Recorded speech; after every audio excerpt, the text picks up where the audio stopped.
Disconnected. Hello? Wanji?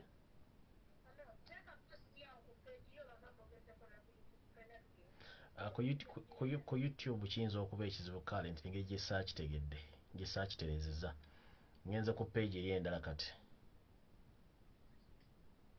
ngenda era ne mukamooli bonna bakwatamu kati nzize wano kwena endala eno basaaga era kwendi kati eno erina okusulanga egenza information abantu bagifunye.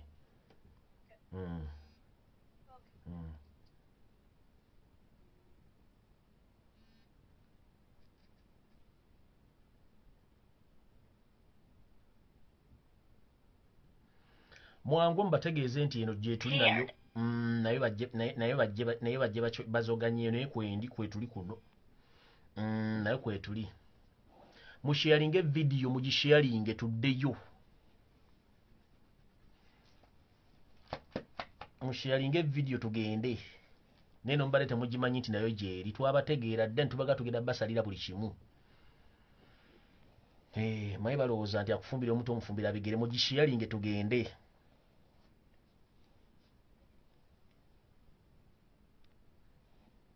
mugisharinge tugende linda katono.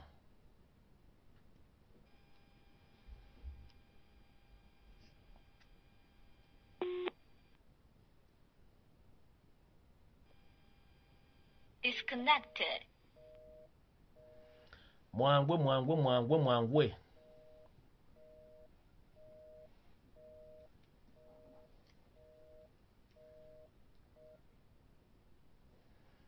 Mwe temujja kunsobola mmwe bahaakazi ba Museveni mulimba mwangu wano kati anti eri batugobyeyo tujja kudde nga tumaze otereza ebimaneno gye tuli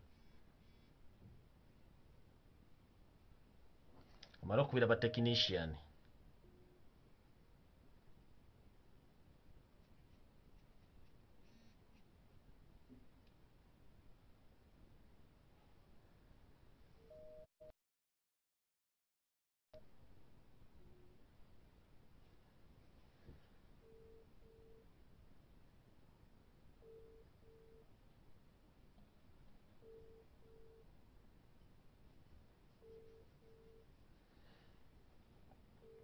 amala okubira ba technician mwanguwe tugenda giyisa wano. Hello wanji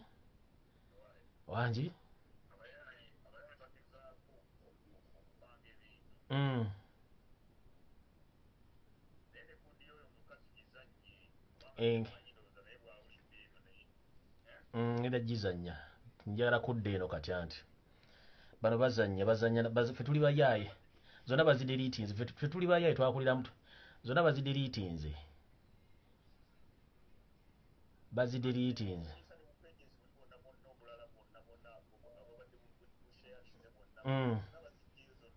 affe information tugenda giga abalimba lutalo kati luno lutalo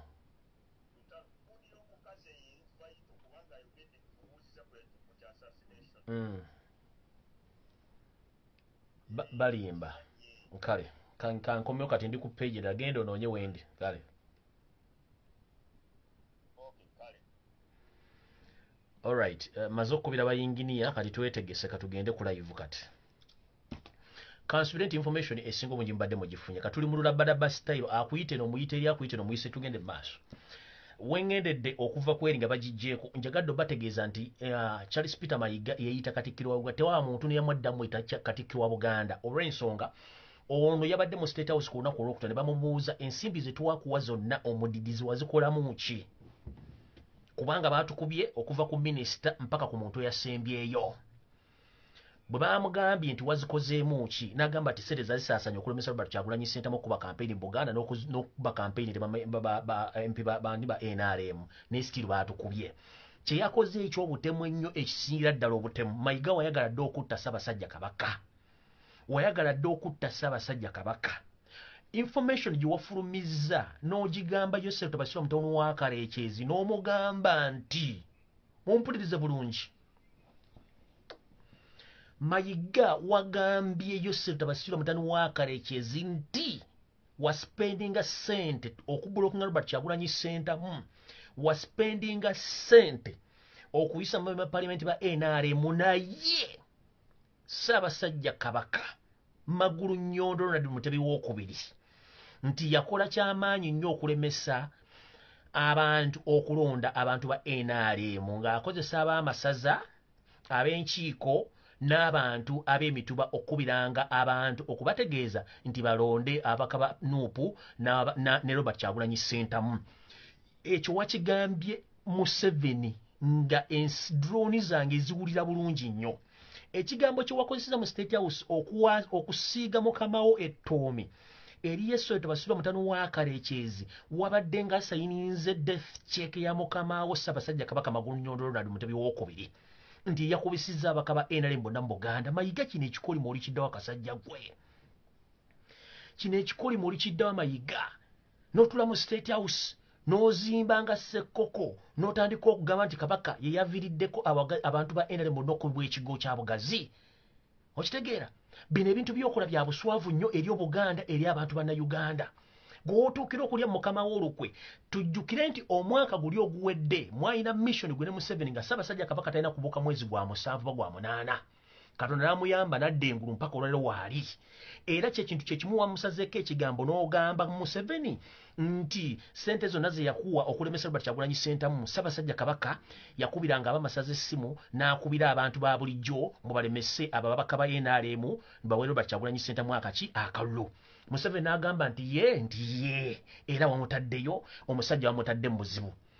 Njala kubuuza Mayiga ebigambo bibiri.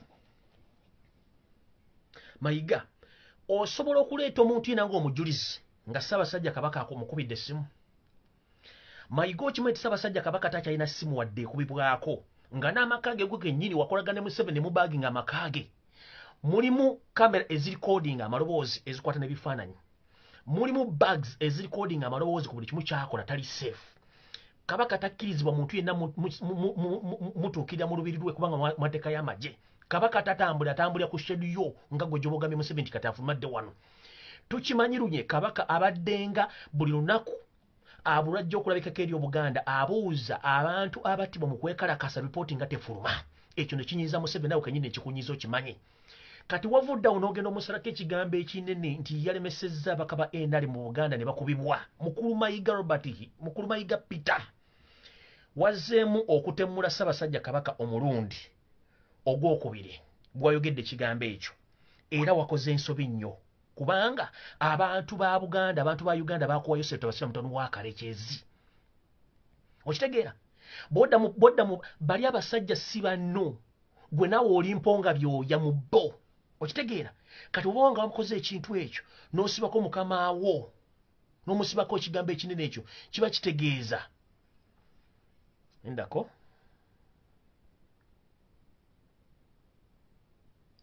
eddoboozi kweri oba teririiko. Eddoboozi muŋŋambe eddoboozi lirikkiriya oba teririiko. Njagala eddoboozi bali bakwerikkiri muŋŋambe nti kkiriya tugende mu maaso.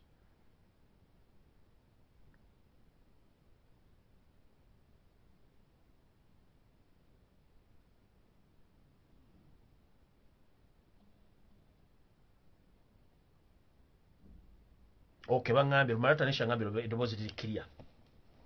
Mayiga bw'obanga olya ssente z'omumpembe njagala ogambe Museveni oleete abantu Kabaka be yakubidde essimu nga bagamba tebalonda Museveni. Kuba mubabbye ssente z'omusajja ng'abantu baasalawo dda tebakyayagala Museveni n'abantu be ne babakuba akalulu. N'owayiriza mukama nti yakoze ensobi zino zonna yakubidde amasimu abantu. Mayiga oli musajja muzibu nnyo era njagala bagamba ensasage yonna eneegwa mu Buganda ku mulundi guno nga Ssaabasajja amutaddeko obuzibu oyo Mayiga kubanga gye yatadde wa mukama we nga lipooti okuwaka ababaka ba NRM bonna kubanga ssente zaamuweebwa okudikampeni Robert Kyagulanyi Ssentamu n'okumubulookinga ngenze mu maaso.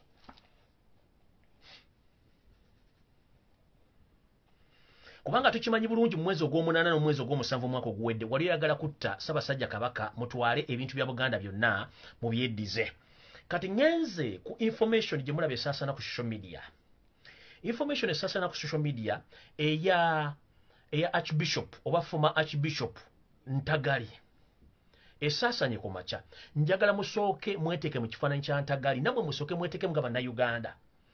For the first time in Ugandan history Archbishop eyawumula amawulire ne gamu exposinga gonna on the same day, same time, same information.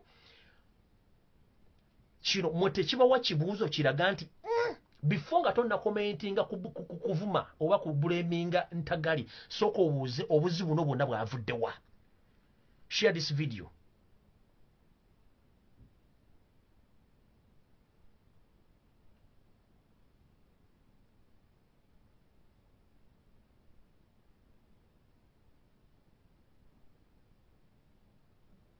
Olya, share this video. Kubanga bangaina amasanyaze magere bagajjeko ddeyo nakasanga tisoka webuuze lwaki for the first time in history lwaki Ntagali gwe exposinze, lwaki bamu exposinze. Kanjala boa brief history ey'olugero luno. Jjukira ffe abakkiriza mu Bayibuli tumanyi nti omubaka Katonda gwe yatusindikira gwe tuyita Yesu Kristo, abasiraamu gwe bayita Nabbi Isa, bwe yali ng'aliisa ekigambo kya kitaawe Katonda, yasinkana abakyala banneekolera gyabwe. Omu gwe yasinkana n'amuwa oba n'amuyita amusembeze amubuulire ebizibu bye. Mu nsonga eno y'emu, abantu bano abagoberezi ba Yesu n'abantu abaali baaliraanyeewo baagamba Yesu Kristo nti nno lwaki weesembereza omukyala omwonoonyi ono, era tuli beetegefu n'omutuusaako obulabe. Yesu Kristo yabagamba nti atakikolangako londo ejjinja olikube omukyalo ono. Yesu Kristo yagamba atakikolangako londo ejjinja olikuba omukyalo ono. Buli muntu yenna yali agenda okulonda ejjinja okuba omukyalo n'ekolera gyange yava ku kulonda amayinja n'atambula n'agenda. Njala babuuza bannaddiini ne bannayuganda mwenna abalabye Bishop Ntagali nti yakoze ensobi. Yes, ensobi zibeerawo. I can accept that mistakes have been human, but njala babuuza ekibuuzo kimu. Mumanyi Ntagali lwaki bamukoze ekintu kino? One, Archbishop Ntagali olwamanya nti Robert Kyagulanyi Ssentamu agenda kwesimba okuba president, yakubira Yose Lutabaisirwa essimu n'amugamba omukulembeze His Excellency the President of Uganda Museveni, according ku ngeri gye ndabamu ebintu, mbadde ngenda kusaba toddamu kwesimbawo ku mulundi guno, teweesimbawo. Nti abaana bano ne mwevu eno eyinza okuexposinga to the extent ebintu by'okoledde ebbanga ne bifa. Oyo Ntagali yagamba Museveni ku phone. Museveni n'ayita Ntagali mu meeting ne bagituulamu. The same Ntagali n'agamba Museveni, mbadde nkusaba n'obuwombeefu nti okusinziira nga bwe ndaba tewandyesimbye na muvubuka Robert Kyagulanyi Ssentamu. Wandireseregaseyo n'otabeera exposed. Eno weevu nnene nnyo tegenda kuleka. N'amugamba wandibadde teweesimbawo oba si kyekyo, please before it's too late sit on the same table with Robert Kyagulanyi Ssentamu and the entire cabinet of his, mutuule mu discussing the peaceful way of transition than exposing yourself. Museveni yanyiiga n'agamba Ntagali, how dare you talk to me like this? Ntagali bwe yabanga Museveni anyoose, Ntagali meeting teyagimalaako n'atambula n'agenda. Okuva Ntagali yava mu meeting eyo badde bapangira Ntagali okumulaba nti bagenda musuula mu ngeri yonna esoboka bamuteekemu obuzibu. Okitegedde, bamuteekeko obuzibu. Njala Babule n'abagamba Museveni ayina tactics mpitirivu nnyo okwonoona amanya g'abantu. Balina abakazi aba buli kika basobola okusindikira, batakuwadde butwa asobola okubega from A to Z. Abakazi kati weewuunye Bishop Ntagali ekigambo kye bamukoze. Abantu bangi nnyo Museveni baakozesezza okusuula abantu bannaabwe. Mu Church of Uganda waliyo omusajja omu kamubajjukize bulungi. Ndakono mara mujjukira bulungi. Waliyo omusajja omu gwe bayita Bishop Ssenyonjo. Bishop Ssenyonjo ono yali akulira eddiini y'Abaprotestant gye muvuddeko Kemabega eno. Bishop Ssenyonjo yali akabasanya oba yali ayina ebikolwa byakola ebitakkirizibwa mu ddiini ya Uganda oba mu ddiini ya Katonda, nga yeegaddanga ne basajja banne era nga promotinga omuzoogo. Emboozi ya Ssenyonjo olw'okuba nti yali awagira Museveni teyagenda nnyo mu maaso mu mawulire era teyatambula nnyo. Abasosodooti bangi oba bannaddiini bangi abalina emize egy'okwegaddanga bagirina, era nejjo nagambye muganda wange ne mugamba Kazimba Mugalu mwagira ne musinkana muhoozi Embaale ne babawa ssente okujja okwogera ebintu by'ekisiru.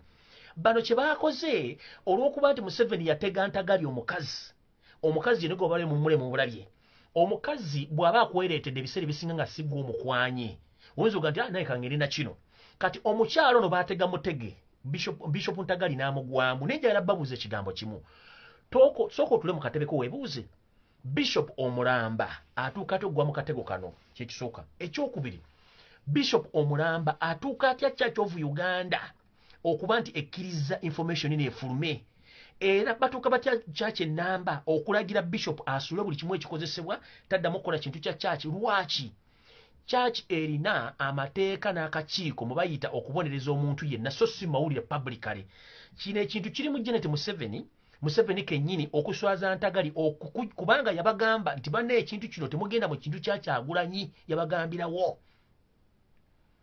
yabagambirawo Ssenyonjo yali muli wa bisiyaga na promoting ebisiyaga mu kyaki yonna olwokuba nti yalagira Museveni tebamu exposinga nero okuba nti Ntagali ye yagamba Museveni open namugamba don't participate in the forthcoming elections please either negotiate with these people before it's too late kyanyiza Museveni yalaba nti Ntagali akoze eki so I can confirm to you nti yes Ntagali it's true ayinza okuba yalina affairs n'omukazi but omukazi yali mbega bamusindikira busindikizi Ntagali webuuza ebibuuzo bino why Church of Uganda ekoze decision nga tetutte Ntagali mu committee ya disciplinary why Church of Uganda emugambye essula buli kimu tolina kyogenda kukola ng'ate Ntagali mu meeting gye bagendamu embaale teyaliimu bano bakityo gundi ono Kazimba Mugalu be bagendayo kukiikirira church kati bamuwadde order expose this gentleman era mugobere with immediate effect ekisooka kiri bwe kiti nti ye ng'omusajja Ntagali fenna tuli basajja nkiddamu fenna tuli basajja tuli human beings omuntu we yawandise comment ng'ovuma Ntagali nja kugamba muganda wange kyovuma tokimanyi bw'obanga oli mukkiriza oba oli musamize in your life bwe tuba tuwandiika bwe tuba tusoma ebitabo bino ng'obyetegereza bulungi ku nsi kuno tekuli mulongoofu Ntagali bamusetinze bamu blackmailinga okusinziira ku history gye mbawadde bwe yagamba Museveni nga yakatandika okwesimbawo n'amugamba open please don't stand negotiate with Robert Kyagulanyi Ssentamu before nga temwonagenda muki temwonagenda mu kalulu eyo wavudde obuzibu bwa Ntagali omu exposinga naye lwaki bamu exposing the church eyina disciplinary committee lwaki tebamututteyo lwaki church ebintu bino bikoledde mawulire webuunye lwaki buli mawulire gawandiisa ekintu kino the same time the same article ne bagateekamu sukaali n'omunnyo ne bajja n'omukazi bamuteeka ne bamuteeka mu public kubanga baagale bamu exposing to the maximum naye njagala musaasire nnyo kyaki gye ziraga n'amakereziya n'emizikiti sitaani yaziyingira aze exposinze Museveni talina kintu kyaleka nga kiteredde ku nsi ya Katonda talina kintu kyagala kuleka nga kiteredde mukitegedde bulungi era njagala bagamba nti Ntagali mu muntu yenna amuvumye abamwogeddeko ekibi bambi omala biseera olw'ensonga bayibuli gye tusaba ne ku luhani gye tusaba etugamba bulungi nti okwonoona si bikolwa wabula ne bw'olowooza obulowooza n'olowooza ku kintu ekikyamu oba oyonoonye njagala kubuuzayo omuntu muno mu nsi muno ani atayendangako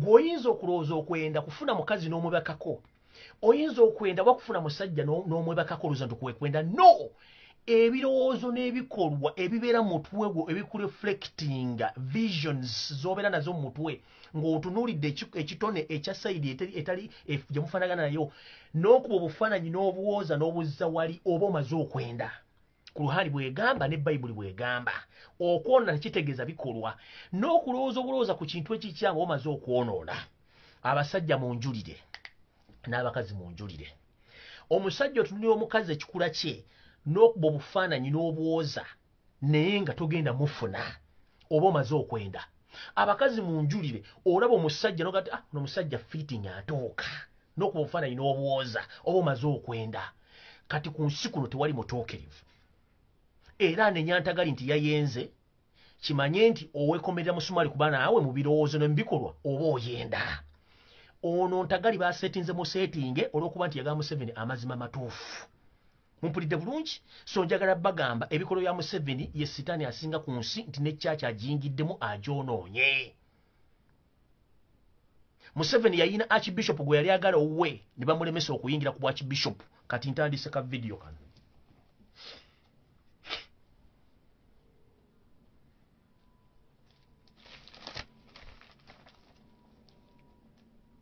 mbagambye omukazi bamusetinze entagali okumwexposinga webuze lwaki church ebintu byonna ebikoledde mu mawulire bayinayo komiti eya disciplinary era ewebibonerezo mbabuliddeko Bishop Ssenyonjo yali akola ebigambo by'okusodoma ne Gomora tebamuexposing kuba yagira mu 7 ekyo ne kiggwa njala kubuuza abantu lwaki amawulire ga publishinze Bishop Ntagali kuna kululumu ne gamuexposinga kubanga gonna gaade gasasuddwa okwona erinnya ly'omusajja nkiddamu kambuze ekibuuzo ekirala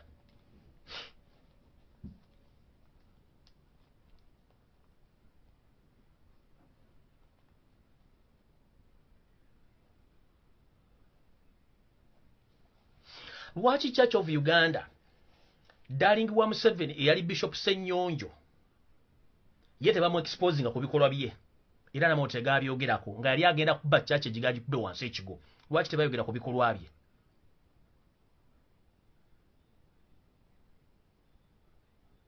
ngenze maaso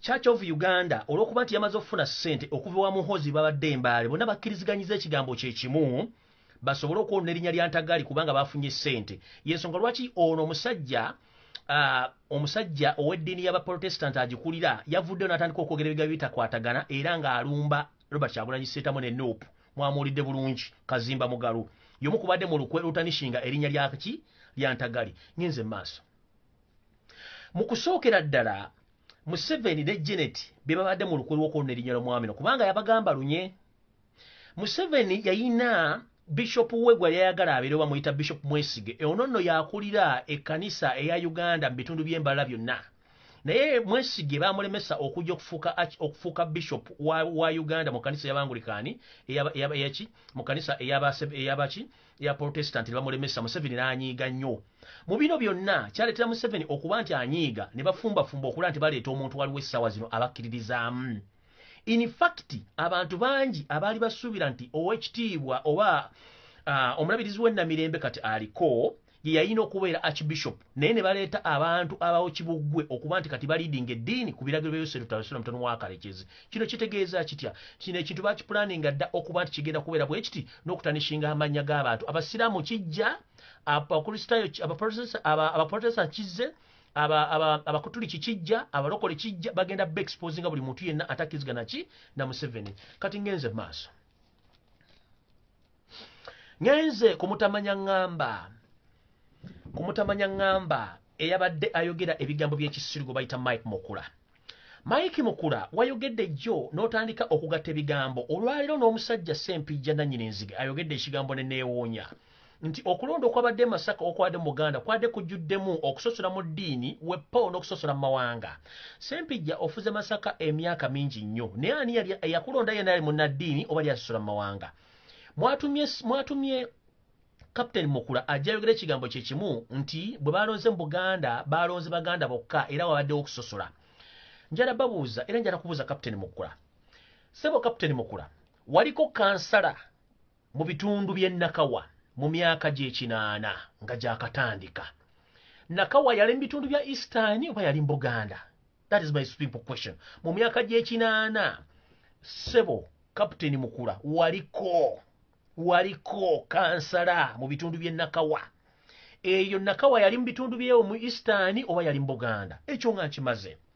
Mukulu Mike Mukula njagala kujjukiza nti ebyokulonda kuba kukyusa mukono nti abakwata akati bakatuukalire naggwako nga bakawo omulala okulonda okwabadde mu Uganda kwe tukwalese bantu bangi nga basigadde besikimu abasinga obungi bavuddemu njala kubuuza mu bantu bano bonna ababadde bafuga mu Buganda nga bambi ba parliament ng'obadde tebakyogerako kuva lwe babakubya akalulu 1 omubaka abadde akiikirira ennaka abadde bamuyita Kabaziguluka abadde Muganda tugenze omwami eyali afuga Stiru Nakawa baali bamuyita Frederick Luhindi oyo abadde Muganda ne tugenda ku muntu akiikiridde Makindi gwe bayita Derek Nyeko Muganda ne tugenda ku mukyala gwe bayita Rosemary Kinyamatama Rosemary tumusiime ono yabadde afuga Entebbe municipality Rosemary tumusiime abadde Muganda gwe bakubye akalulu yabadde ng'omukiise nedda ne tugenda ku mukiise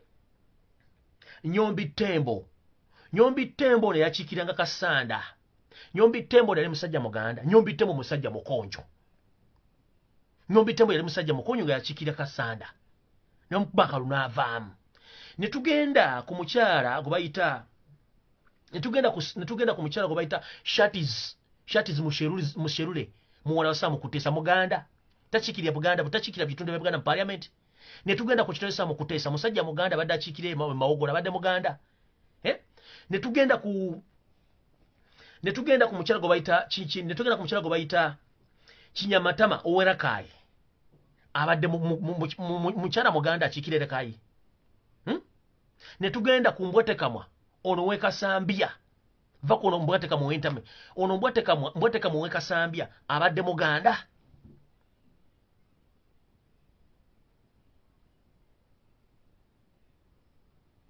Lwaki mujjayo ebintu by'ekisiru n'okuexposinga amagezi gammwe gonna?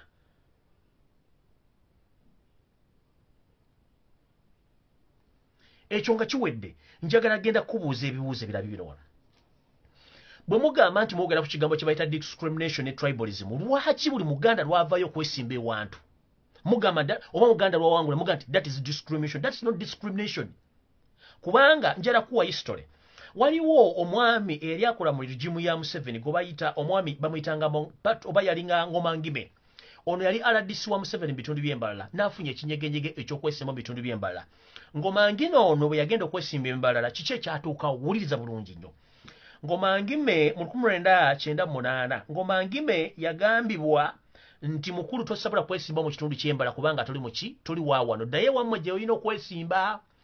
Ngomangime baamulemesa era ekifo kino omukyala Winnie Byanywa mukyala Museveni n'akyesimbawo okubeera ebbanga lyebeera nga ali mu parliament nga baalemesa omwami yali RDC w'embalala naye nga si yali muntu w'embalala ne bamuteekawo by force bamugamba nti bw'obanga ogaa nti ozaalibwa wano oba oli wawano yogera olulimi lwawano, bambi nga Ngomangime tasobola kwogera olulimi lwa mu kitundu ekyo. Bamusindiikiriza ne bamugja embalala ne bamutwala ne bamusula kati oba gy'ali Ngomangime bamulema okwesimba embalala. Kati ne weebuuza kino ki kye baagala? Era Mike Mukula byoyogero bimanyi bulungi. Okitegeera? Ebintu bino bitegera bulungi. Ono baamusindika n'addayo bamugagenda weesimbe wammuwa ejjinja mpaka olwo taddanga mukulabika. Kale mwagala twogere birungi nga bali ku bukoki ki? Ngenze maaso.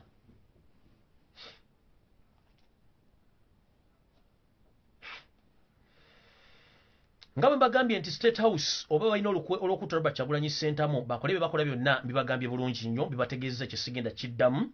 N'enkiga ne media yonna bagiwadde ssente okuzanya bu video bolera after nakyo nkibagambye. Ne mbagamba nti omwami ali mabegawo kino akulidde group eno.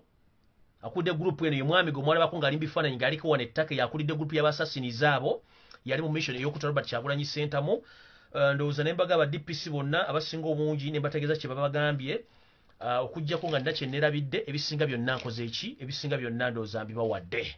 Information y'olwaliro ekomyawo naye nga kyentegeddeko nti maka ga Robert Kyagulanyi Ssentamu magere yonna teri masannyalaze biki, so ndowooza buli kimu tujja kulaba engeri gye tugenda okutandikamu okukola ensonga zino. Olunaku lw'enkya tugenda kulonda bakansalazi babakiikirira amagombolola bachairman Rusifiri ne ba district chairpersons. Naye nga mu Kampala ekyokola mukimanyi twetaaga omukyala Nabila Naggayi Ssempala ye mmeeya waffe gwe twalonze. Oluvannyuma lw'okuba nti tutegedde nti Elias Lukwago musajja munyampi balina meeting ne bakkiriziganya mu bintu bino wammanga ababadde tebabitegedde kambi basomere bulungi nnyo. Era mwabitegedde bulungi nnyo, mubitegeere bulungi nnyo. Njala mbiwulira bulungi nnyo, mbibasomere wano mubitegeere. Mulyoke mutegeere abantu betudiringa nabo nti banyampi. Meeting yali bweti. Lord Mayor Elias Lukwago and Kampala Central Area MP Nsereko Mohammad from a super alliance to fight NUP and N Kyagulanyi leading candidate within Kampala. Details of the deal indicated that both should succeed in winning NUP, such as come 2026, Lukwago shall back Nsereko for Lord Mayorship, and Nsereko shall also back Lukwago for presidency. they both agreed that they are going to face common enemies by the names of Robert Kyagulanyi Ssentamu, the NUP president, and the party the party leader over the party president of NUP. Ndoza mulya bulungi eyo mission ye yali mu meeting wakati wa Nsereko ne Lord Mayor Elias Lukwago bane batunze ettaka lyo mu Kampala dimalawo. So obusungu bwonna bwe tulina Kyagulanyi yakugamba tuba twagala kujja enguzi mu Kampala mu Uganda, tulina okufuna omuntu okufuna kuva ku C3 ku bakansala bonna bachairman wa C3 ne bammeya bonna okubanga ba NUP. So encha tulaba encha tusiige ebyo local government byonna red owali ambulera we tutikinga atali wa ambulera tumugenda mutikinga. Nsereko Muhammad already case yo emaze okureportingwa mu court ey'okubba obululu. Court emaze court encha bagenda kutwala kwemulugunya kwa mu court olete byavudde mu kulonda byo forginze kubanga Byesonyiwe Nyanzi mumaze no mukuba bikonde olete eyavudde mu kulonda kubanga tetugenda kulinda kulayira mbu ati tugenda busime biki tugenda ku challenginga Victoria ne okukulu mulina okulemesa NUP encha kubanga tutegeddeko Nsereko Muhammad odiployinza abantu bangi nnyo okubba obulu bwa Nabira okububbira ku Semwayi okububbira waggulu ekkolo ku Summit View wepone ku State House nakasiro mugenda okubbira obulu buno naye mbategeeza olunaku lw'enkya wonna local government tuzisiige ready okuva ku bakansalazi bachairman C3 bachairman C5 kwe kuli ne meya temukkiriza bana abanyampi kubanga balina mission etunda Kampala muguze Museveni ne Salimu Sale okumumalawo. Ekyo ki diversion kimuna nti Salimu Sale yafudde COVID, it's a diversion nkiddamu. Salimu Sale gyali mulamu tannabako kizibu kyonna bagadde kuteekawo kiwulire kyabwe kijjewo amawuli g'okutta Robert Kyagulanyi Ssentamu kubanga ye mission ebaddewo nkiddamu.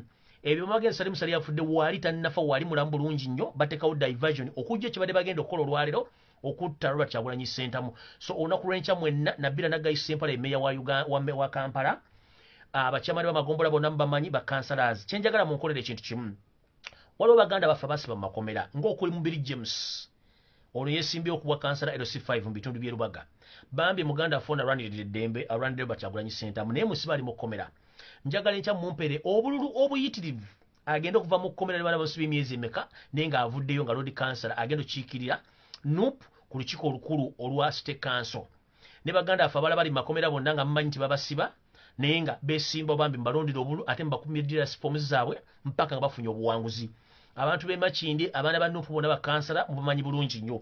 Njala omuntu yenna ali e Makindi na mutulondere bakansala ba NUP bonna mubaleetere nga mwe muli ne muganda ng'Ombi Masembe wonna w'osanga akabonero akaliko NUP nga kuliko Ombi Masembe mu mulonde afuke kansala waawa we Makindi ku ggombola ya Kampala. So buli muntu yenna gy'oli please ewali manvuuli w'olonda mukitegedde bulungi ne muganda Feseru Nkuuma naye akyali mulamu lwakuba nti ndoza bagenda mutwala bamujjanjabemu naye nga buli kimu kyonna kye tulina okukola kuteeka wali ambuleera tubawa akalu muwulidde bulungi nnyo.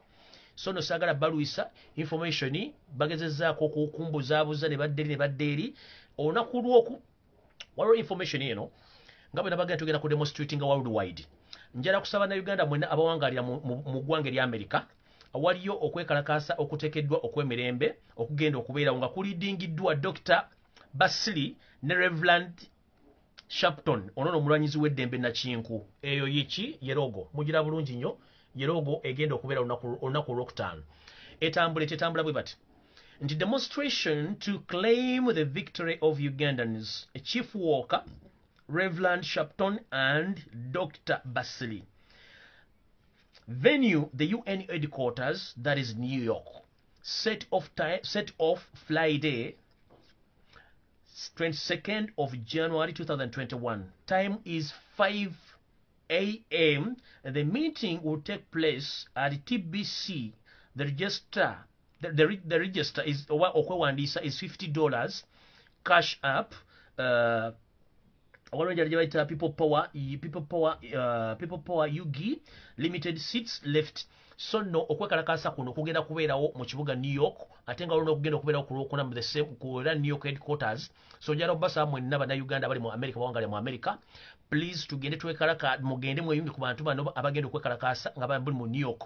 Buli omuvuga emmotoka yo linnya trade linnya akanyonyi tugende tulage mu 7 alina wagenda kutwala kubanga eno labada bus time. Muwulidde bulungi muganda ffe Nsubuga Muhammadi Dobozi ly'ekyebando 3 naye gyali mu kkomera enkya mulonde naye agenda okuvaayo nga wadde baamusiba naye nga naye kansala. Nsubuga Muhammadi naye gyali nga musabira muganda ffe Nubian Lee musabire muganda ffe Edi Mutwe ne baganda baffe bonna abali mu makomera okuli Map Media n'abalala bonna ne baana bawala bonna abatusibwako obuvune. So njala bategeeza nti okwekalakasa mu America kugenda tandika mu bitundu byonna ebya America.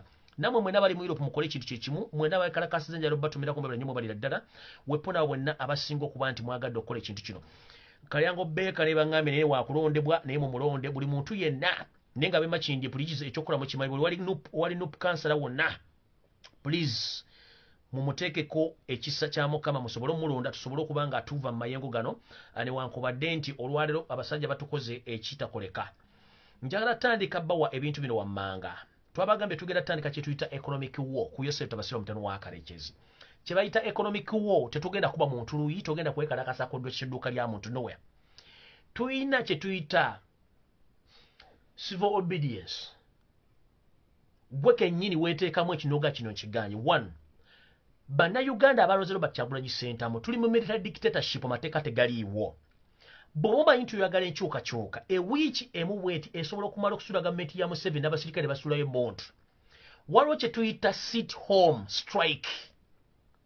Temugenda mu kibuga, temuggulawo maduuka, temubako bizinesi zonna ze mukola, mutuule waka. Bagiyita sit home strike for 1 pure week. Temuggulawo maduuka, temuvuga taxi, temuvuga boda, ekibuga kisigale kikalu for 1 week. Teri ayingiza container mu Uganda, teri asasula musolo, teri asasula renti, teri akola buki. Eyo sit home strike for 7 days. Museveni abamaze okugenda. There are so many ways how we are going to strike or to demonstrate when we are claiming for our victory. Please, tutandika ne civil obedience. Naye ng'esookera ddala bagita sit home strike. Otya okukuba essasi, simanyi otya okukuba emiggo, olina okukozesa option y'okutulewako kumala wiiki nnamba nga togenze kukola. Ofiisi zammwe muzibazirire, wazibire ebizimbe byabwe, emmotoka zammwe muzibazirire, baasi temuzigendamu, ekibuga Kampala kisigale kikalu, kyonna wakisontebwe buli omu ng'atudde waka. For a full week. For a full week. Sit home strike egenda kuba Museveni mutabani we bagenda kudduka buddusi. Eyo tegenda kuba Museveni bagenda kuba kibooko, bagenda kuba tiyaga simanyi masasi. Tule waka n'abaana bo laba TV n'amawulire. So si ku zino TV. Eyo sit home strike ye kasinga n'enkyanja jiddira. Ekirala tulina ebitongole by'abasajja bano batadde ssente zaffe empya n'enkadde z'omuwomusolo kyova tebagala tuvaako. Esooka mwewale kye tuyita 88.5 FM Super FM eyo ya Ssematimba Munyampe mugiveeko temugiwuliriza. Mwewale kye tuyita Metro FM eno ya Babu Francis Munyampe mugiveeko. Mwewale kye tuyita 87.9 eyo nayo y'Abanyampi. Kuliko 89.8 FM bagita Voice of Busoga nayo y'Abanyampi. Kuliko Busoga Right Hino Radio y'Abanyampi. NBS eyo nayo y'Abanyampi. Waliwo radio gye bayita Kadiho 89. Mugiveeko. Vote FM mugiveeko. KO radio mugiveeko. City FM mugiveeko. NBS Telefina mugiveeko mugiviireko ddala. Waliwo 89.5 FM y'Abanyampi. New Vision temudda muggula lupukedde, temudda muggula New Vision olupinyi simanyi eteso simanyi bikoze bitya ezo na TV muziveeko ne radio station muziveeko ngenze maaso. Waliwo bukedde TV eyo temudda mukulaba. Ready Paper maziga nkoko. Okitegera bu TV bwona mbuveeko bwona mu boycotting tugenze ku birala. Waliwo kye tuyita holiday Scoopies eyonoza beach mugiveeko. Hima Cement mumuveeko. Kampala International University mugiveeko. Lalifiji mugiveeko. Roofings mugiveeko ya Munyampe mukyala Janet Museveni. Kuliko Uganda Airlines eyo si yaffe batusiba ekiwaani. Eyo company ya Museveni. Company ya Museveni Janet. Then tuyina Sarasini eyo ya Salimu giveeko. Tuyina Rhino Funeral Service ya Banyampi. E+ ya Banyampi. Hired ya Banyampi. Tugenze maaso ne kampuni zaabwe endala. Jarabawa kampuni endala. Aya bas. Kuliko Chinyana Sugar Works y'Abanyampi, kuliko Hot Loaf y'Abanyampi, Lato Milk y'Abanyampi, Lugazi y'Abanyampi, Aponye Hotels and Transport Companies y'Abanyampi, Kitamu y'Abanyampi, Parodile y'abanyampi okitegeera tugenze ku Aruta Sugar Limited y'abanyampi tugenze ku bitundu ebirala UTL eno nno yali ya gavumenti bagibba eno y'abanyampi mugiveeko tugenze ku MTN eno y'abanyampi suwa batubye ne sereza fezo na wiki namba mugiveeko Orient Bank y'abanyampi Stanbic Bank y'abanyampi tugenze ku Central Inner Entebbe nayo y'abanyampi tugenze ku Serena Hotels y'abanyampi tugenze ku Imperial Grand Hotels nayo z'abanyampi tugenze ku PM y'abanyampi tugenze ku Musa Courts zona z'abanyampi Potea Hotel y'abanyampi tugenze ku birala Boycott NBS MTN UBC NTV Pick Fair kuliko Fresh Dare Kinyara Sugar Works Rugazi Pepsi Global Buses kuliko Aponye kuliko Roofings kuliko n'ebintu bingi nnyo kuliko Bidiko y'abanyampi Orient Bank y'abanyampi ebyo nambi boycotting zino TV Bukedde Spark UBC NBS NTV BBS Telefina zonna z'abanyampi kati njagala banna Uganda buli ali mu diaspora Museveni sente yazizza naddira tourism sector n'agifula nti ye mutandika okuwandiika ku Wikipedia ku mitimbagano gyonna nga mugamba Uganda is not a safe home for all tourists. Uganda is under military dictatorship. Is not safe for tourists to come in Uganda. Mukikolere okuva olwale gwe muwandike ku Facebook zammwe ku Snapchat muwandike ku buli kimu kyonna kye mwagala ku Twitter. Uganda is not safe for tourists kubanga tourist board ba tourism sector Museveni ye yagitwala ne hoteli singa zaabwe resort zone singa zaabwe kati mutegeeze ba tourist bona bajja mu Uganda. Uganda is not a safe place for tourists. Nabo mujono ne buli kimuntu kikuba mu embago tukisibe bana basajja bajja kuba bakola ki bajja kuba bategeera kituyita sit home strike. Mutandika okukuba ebintu bino mpaka katugenda ku economic war tutandika obateekako buli kimu kye batasobola mutule waka ewiki namba. Uganda is not safe for tourists. See hashtag free Bobby Wine, free all political prisoners. Ekyo munakikola okumala ewiki namba nga mutudde waka mukozesa masimu gammwe abagenda okwekalakasa wawulwadi bagenda kwekalakasa nga bwe tulinda Museveni aganire eddala ekkooti okukola kubanga n'abalamuzi abakyusiza tulabe ki ekinaddako luno tolinaggwa twabagamba luno terunaggwa katandika butandisi mwabaloza mu strike musimanyi Victor tugenda gikimamukwe ebintu bingi nnyo twabagamba mission etandika 221 kati yeeno mukitegedde bulungi mujjukize abantu bonna abaali bazzeko mu Uganda abazungu battira ebwindi bibira basita mu Queen Elizabeth National Park Museveni nga yabatta okitegera bonna mbe exposing mu Uganda bakwata n'abantu babalepinga ekyo mukyogere buli kimu kyogere kati saa yakubati kubasiga nziro nga bwe tulinde ebiddako. Nina voice note jejala Byesonyiwe wano okubakwata abana bato bakutte offside. Waliwo gwe tuyita waliwo ekitongole ekiri international ekya International Human Rights Defender olwaleero akubidde omwogezi w'amagye n'ayogera kasasiro muwulize voice note yen mutegere nti bana abasajja si balungi kubeera nabo. International Human Rights Defender abesinga mu UK akubidde omwogezi w'amagye n'awulira byayogedde bino muwulire bulungi. Hello, how are you doing? Muwulire bulungi lindako stop. Yeah, njala gitaya kuno ku loud speaker mugiwulirize bulungi. The Bluetooth device is ready to pair. Mugiwulirize bulungi nga tetunnava wano gye njagala okusembyayo yokka. Paired. Mulaba ndowooza wayagala okuyingira mu Facebook yange essaawa zino. Mbadde mwagala gitwala ssaawa zino mulinga n'ebyoya by'enkoko. Yendako mmalawo okulaba. 30 minutes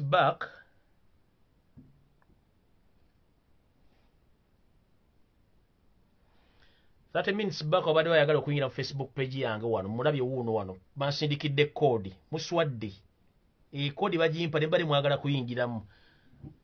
kuyingiramu kasooke mbazanyire voice note eno mugiwulira bulungi nnyo yiyo. my name is Alex Woodington. I'm the head of International Human Rights Organization in the UK.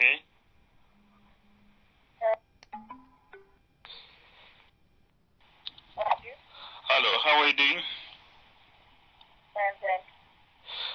Yeah, my name is Alex Woodington. I'm the head of International Human Rights Organization in UK. Yeah, I've got your number from one of our colleagues in Kampala. Yes. This is all about the ongoing allegations of arresting Kyagulanyi Ssentamu, the presidential candidate in your country. Yes. So what is his fate? Is he under arrest? I wouldn't say so. You wouldn't say so? No. Yeah. I think he's just back from moving for fear of fear of his movement causing unnecessary attraction. Lastly, yes, attraction. Oyo Flavia byekwansa omwogezi w'amagye ayogera. There is a lot of crowd. But luckily, the main purpose. Mm-hmm. Yes, the main purpose is actually from security staffers and from the intelligence tech. Mm-hmm. It's about his own safety. Yes.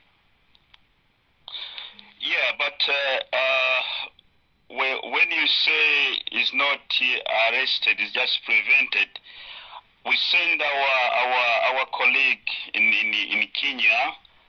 He was accompanied by the lawyers, but he couldn't see anybody. He doesn't have food. We have seen the tweets here. He doesn't have access on food. He doesn't have access on anybody, and he's running out of food. What is this? Unfortunately, I I can't deny or confirm that because he's not saying. I don't know what is in his house, so I can't confirm or deny that. Yeah, but your army is surrounding him. It doesn't have any. He's running out of food supply. But you are the spokesman of the army, isn't it? Yes, I am. Yeah, but when we're as a human rights organization here, that is the human rights abuse. If somebody, you deny him food, you deny him medication, and at the same time you are. I don't think that is true. I don't think that is true that he's been denied food. I don't think so. Yeah, but where do you think he's getting food from when you don't allow anybody to take food to in Africa people they get food. Who has said that they don't allow their people? Our people. He asked for permission. Because whoever goes there has to be monitored. Therefore, they have to ask for permission. That is all. Where do they get permission from? Where not even asking for permission. Where asking for permission, but they have to. Oh my God. Where does anybody? Because we want to send it. We want to send some. We want to try again and send. The point is, just wait. You send that person when the time is ready for that. But if security is saying for now, no one is going there, then you bring out a bit. Don't push it. Yeah, but you can't kill somebody in the house for starvation. You can't do that. No one is going to kill him. But according to the tweet he's sending, he's saying that it is running out of food supply. At the same time, you are denying that you are not arresting him. But he's under detention, under his will. He doesn't have... Calling. To do, you know what I mean? That is your interpretation. No, for him, we have been seeing the tweets here. But that is him saying he has he's at liberty to name it, to give it a name. So how do you how do you term this? What is this? Is this, can you detain somebody in this house, or you said he's not arrested, he's not under house arrest? So how do you describe this for me? Whatever it is, it's a preventive measure. Preventive measures. The security knows better. I'm told you has big intelligence, and therefore whatever it's doing, security knows it. But for me, I'm telling you, whatever it is, it's for preventive purposes. Yeah, we have now received even. I've just got the report here. There are so many reports here. We have seen a report here that tonight there is a plan of assassinating him, this and this and that. This is ridiculous. So it's not true. Huh? It's not true. And it's not true. It's not true that he's not going to be Why would anyone assassinate him anyway? Why would anyone assassinate him? Because it happened before. Remember in Jinja, the army tried to assassinate him. Remember in Masaka, is it Masaka? Masaka, I've seen here the report. You want to mean if the army wanted to assassinate Chagwanyi, would they fail? What do you mean assassination? Yeah, but you killed these people. You killed some of them, isn't it? Some of them died, like his bodyguards. Before, it happened before. Bodyguards who they forward, and they got that they killed him. They killed them. Do you know the circumstances that you would first investigate the circumstances under which they died? Don't make, don't make statements because you have the liberty to do so. So what? So as the head of the. Saying the army killed. Did the army kill anyone anyway? No, if you that boy died. If you count how many is. If I see here the incidents happens during the campaign. You have not investigated. Those are allegations. That is propaganda. Is it? You want to go to get the truth? Ask you. You have you call it what? Human rights, whatever here. Ask them. Get some people on the ground. Do not. We have already. We've got. Madam. Listen. We've got videos here. They send us videos. They send us reports. But you are. Yes. Shooting at them. Shooting who? Shooting the civilians. What is this all about? The civilians, the army have been shooting the civilians. Okay, then you have the answers already. My dear. We wanted to confirm from you because you are the spokesman of the army. For me, it's not. I'm telling you, it's not true. People died. That one is true. People died. Out of fighting with the soldiers. You know when you're fighting with the soldiers, you know the. How can a civilian without a gun fight with a soldier? You ask them. Is it possible? You ask them. Okay, this is all about Honorable Kyagulanyi Ssentamu. No. This is. Soldiers found people in their houses or what? What do you mean? Did they find them in their houses? Okay, let's conclude here, Madam. Yes. Let's conclude here. Honorable Kyagulanyi Ssentamu, you said he's not under arrest. Yeah? I've said what I've said, take what I've said. And you said Honorable Kyagulanyi Ssentamu is not going to be assassinated tonight, is it? No. Okay. Thank you very much. Why do you really make such statements? Okay, thank you so much. Thank you. Jesus Christ namugongo ndiwudde ne Byesonyiwe akkirira kubanga luli omukazi omukozi omukulu ayogera ebintu ebyekisiru mu amagye tegatta abantu lwaki amagye gandibadde gatta abantu okubattaga basanga luddawa mbu Kyagulanyi Ssentamu tali mu detention omuntu ogenda olba Kyagulanyi Ssentamu olina okusumana kusaba lukusa okugendayo ekituufu brains a monkey naye n'omukazi Flavia Byekwaso to the brains a monkey toyina bwongo olinga kiwawo kya nfudde oyina bwongo Flavia Byekwaso. If stupidity was a person wandibadde wenkana gundi Godzilla. If stupidity was a person wandibadde wenkana Godzilla ngolinga ezzike ddene ate kiraka mwe mwezalamu omwana n'ennanga. In fact mbadde nsaba gundi Flavia Byekwaso mwekwane n'ennanga mwekwane mwekalakate muzaale oba mugenda kuzaala kintu ki kambuze ndabe kubanga ne dolphine muntu kyennyanja ne muntu kati sime Flavia Byekwaso n'ennanga mugenda kuzaala mwana ki kanda Flavia Byekwaso mwekwane ne gundi mwekwane n'ennanga mutuzaalire ono gayi wennateete bamuyitaani wennateete ono gayi ayogera oluzungu ono oba olujapani balusa faransi kibaluka okusabbini waliwo gayi bamuyitaani alina eriisa effu oyo wennateete oyo bamuyitaani oyo Byekwaso n'ennanga njagala muzaale omwana mutuzaali gayi wennateete bamuyitaani oyo abamumanyi mumanyi. In fact Flavia Byekwaso genda mwekwane n'ennanga kasita mumaliganya maje geegamu mugenda kuzaala simigo kwate mugenda kuzaala simigo ekikekenke ekiwempe ku kye mugenda okuzaala.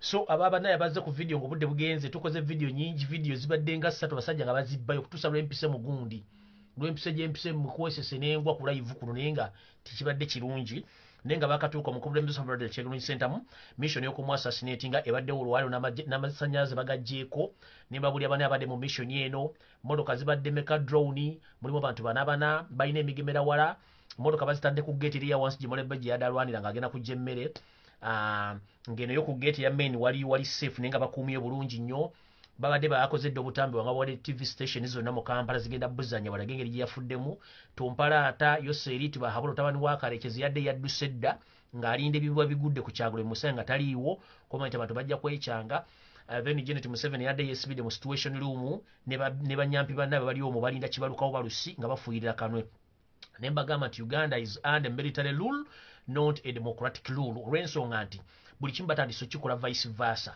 Abadde bakatuuka ne bagamba Ntagali bamusetinze olw'okuba nti Ntagali yagamba Museveni ogeza ne weesimbawo oba si kyekyo teesa n'ekyo Agulana Robert Sentamu ne gurupu ye kubanga bagenda ku exposinga.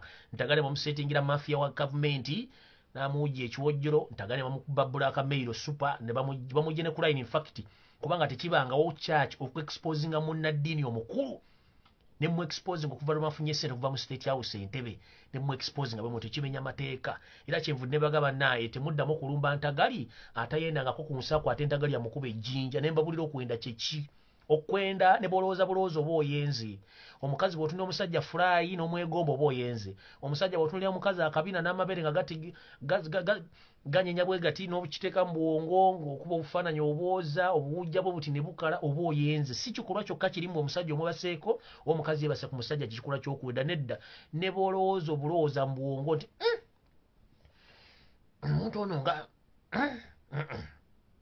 ekyo kyokka ekikolwa kiba kitegeeza oyenze kati abagemba Ntagali musimanyi yakoze bitya it was a setup ekikolwa kyoba yakibadde wati yakibaddemu it is a setup by the state okuba nti bamusetinze kyovola nti information efulumye ku media buli media yona bagisasudde sente okwona erinnya lya Ntagali kubanga yagamba Museveni nti munnange wandibadde teweesimbawo at least mutule ku mmeeza n'abaana ng'obudde bukyali bame ku expose nga ndooza mulidde bulungi so mukyala Flavia Byekwaso mugende bwekwane n'ennanga omwogezi wa poliisi mwena mwogere volongoto wammwe omwagala muteeke amayuuni enkejje ensumaaki kasulu engege empuuta emmale semutundu muteekemu n'effene muwogo kasooli amagi amafumbe ebijjanjalo mubiteeke eyo mukole akatogo kamwe muzaaleyo omwana gwe bayita simigo muzaale ekimenke kyammwe nga kijja kubeerawo nga kiyimba buyibi ebintu bya kisiru kubanga bino tubikooya so bannaye ngezezaako okulwanya information egibawa tusabire nnyo omukulembeze waffe Robert Kyagulanyi Ssentamu mwena bakoze demonstration worldwide twagala nnyo ne mu America egenda okubeera sinzigu egenda kubeera mu New York muwandiikire amawanga gonna muwandiikire buli kimu nze kyenjera bazzaamu amaanyi struggle eno teyatandise jjo yatandika olunaku lwe mwalonda era buli aliaga nti weweddemu amaanyi njagala musituke bulungi nnyo tuddemu tukole struggle eno ekisooka ensi zonna zaaganye Museveni si president wa Uganda. Do you copy? Ensi zaaganye Museveni si president wa Uganda. Mukole demonstration worldwide. Ekyokubiri, sit home strike mugikole for 1 week baba wedde. Bina mirebe okutalo Bakyagulanyi Center mu mala biseera kubanga zaake bambire bamutaddeko abatamanya ngamba bangi bagenda kuba bakola ki bakola bingi. So ekintu kya Salim Bagete yafudde diversion ebira bijja kujja. Ndowooza ne bwempumuze ngalabi yange mukama aba asiimye. Ndowooza Mayiga mbabuulidde byagambye byawaliza Ssaabasajja Kabaka bwe yaleese obuzibu ab'Inalembo n'okugwa. It's not true. Yalidde sente z'abasajja ne zimulemerera Kyagulanyi bakaswanyi n'ayitaawo ne Mayiga Ruppe ojja kusasula heavily. So ne mukama 10 atakumira mpeera. Muleke nange n'empumuze engalabi abadde ba hacking page yange bambi mweraba mujja kuba bulungi. Mujja kuba bulungi. Mbadde muliza sokola video ne sigimaleko. Ekyo information abantu bakoze eki bagifunye. Mugobere page ne mugifollowing eno. Mwenna bali ku page ne mugifollowing nabala mugende ku YouTube okuba tunatera okuswitchinga ku YouTube. Tunatera okuswitchinga ku YouTube. So doza nabalaka kano bangenze nange kanzireyo. Mukama 10 atakumira mpeera.